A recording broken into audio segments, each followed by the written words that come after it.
I'm Scott Jennings, and thanks for listening to the Flyover Country podcast. We're inside Flyover Country's studio today, and we're not doing a roundtable or a big interview, but I have written a column, and I wanted you to hear my thoughts and latest comments about a big issue in Louisville, Kentucky, and that was the attempted assassination of one of the leading candidates for mayor, Craig Greenberg, who's a Democrat and a prominent member of Louisville's Jewish community. You may have heard about this in the national news. Someone literally tried to kill Greenberg, and 48 hours later, he was out of jail, bailed out by the Black Lives Matter movement. This is a vital topic, addressing political violence in America. You're on Flyover Country. Stay with me.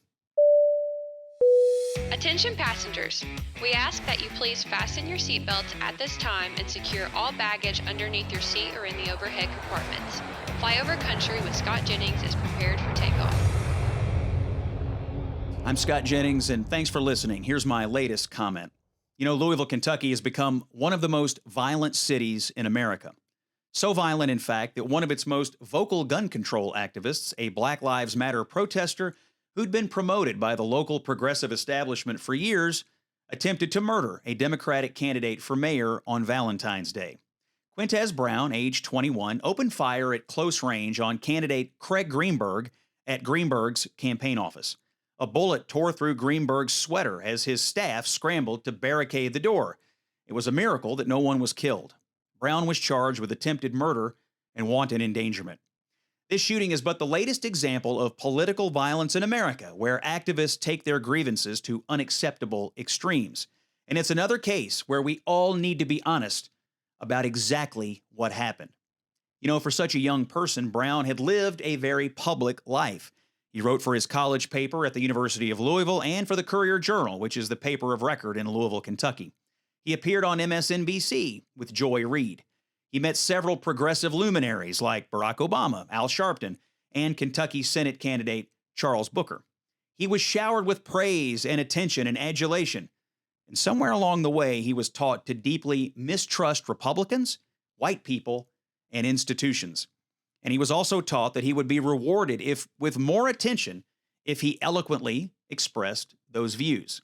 Here's some quotes. Number one, "Where I come from, it's like a war zone," Brown told MSNBC's Joy Reid in 2018 when talking about the kind of gun violence that he himself would later participate in. Here's another one. "Kentucky's concealed carry law shows your life doesn't matter to gun-loving Republicans." That was a headline on a Brown piece in 2019 in the Courier-Journal.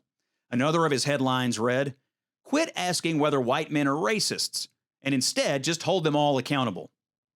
In 2020, Brown again found himself in the spotlight when Black Lives Matter protests and riots paralyzed downtown Louisville for months. Brown was right in the middle of it, one of the most visible and media-friendly activists. In 2021, Brown strangely disappeared for 2 weeks, prompting a media manhunt as the local reporters who had promoted him tweeted and wrote incessantly about his disappearance. Rumors circulated in the community that he had been killed by police. He was eventually located on a park bench in New York City.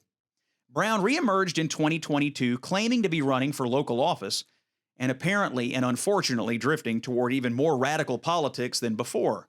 The Daily Beast reported that Brown had been meeting in recent days with a black nationalist organization with a long history of anti-Semitic views. Now, we don't know for sure yet what led Brown to shoot at Craig Greenberg, who is a prominent figure in Louisville's Jewish community, but it is more than fair to ask whether this was a hate crime. In fact, I'd submit there's more evidence that this shooting may have been a hate crime than there ever was for the notion that Kyle Rittenhouse was a white supremacist. And yet, one of those cases prompted attention from Joe Biden, and one, as of this recording, has not. Is it any wonder that Brown's story ended this way, though? He was present during riots in 2020 that were frequently labeled peaceful, even though we could all see the smashed and boarded up windows, the looted businesses, and the street fires. In Louisville, 2 cops were shot. What did Quintez Brown learn in those protests and riots? Well, he learned that violence will be excused by many as long as the mob's cause is judged to be right or moral. This is a reckoning moment for Louisville and maybe for the nation. We must snap out of this alternate reality, and we have to discuss these matters openly and honestly, and we have to stop justifying and rationalizing violence for those who want instant political gratification.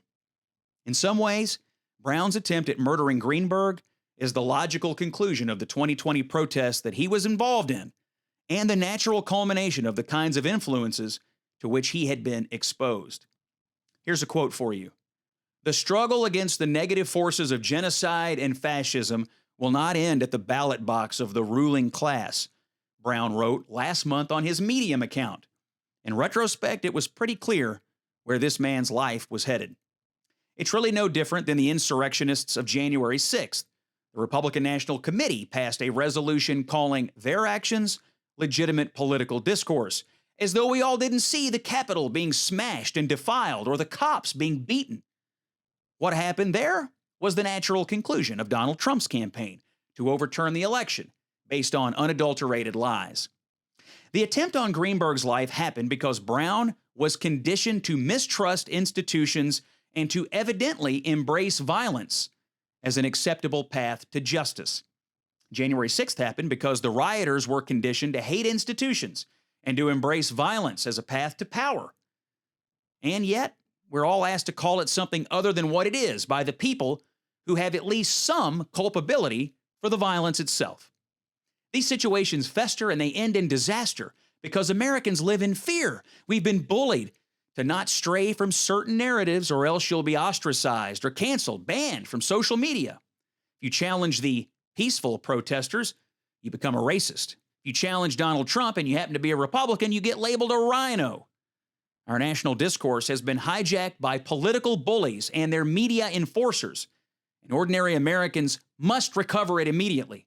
The vast middle of America, those who live between the 20-yard lines, must rise up and say, enough is enough. This moment in our national discourse requires courage and honesty. Courage, I say, like that displayed by Greenberg and his staff on the day of the shooting. If we fail here, if narratives and bullies prevail, God help us. Violence in pursuit of political goals will become the rule, not the exception. I'm Scott Jennings. Thanks for listening to Flyover Country. That's my latest comment. We've got exciting shows coming up. We appreciate you being part of the Flyover Country community. Flyover Country with Scott Jennings is a production of Bluegrass Media Lab, coming to you from the heart of Middle America, Louisville, Kentucky. If you like what you heard, subscribe to Flyover Country on Apple Podcasts, Spotify, or wherever you find your favorite podcast. Ladies and gentlemen, make sure your seat backs and folding trays are in their full upright position. Cabin crew, please take your seats for landing, and thank you for choosing Flyover Country with Scott Jennings.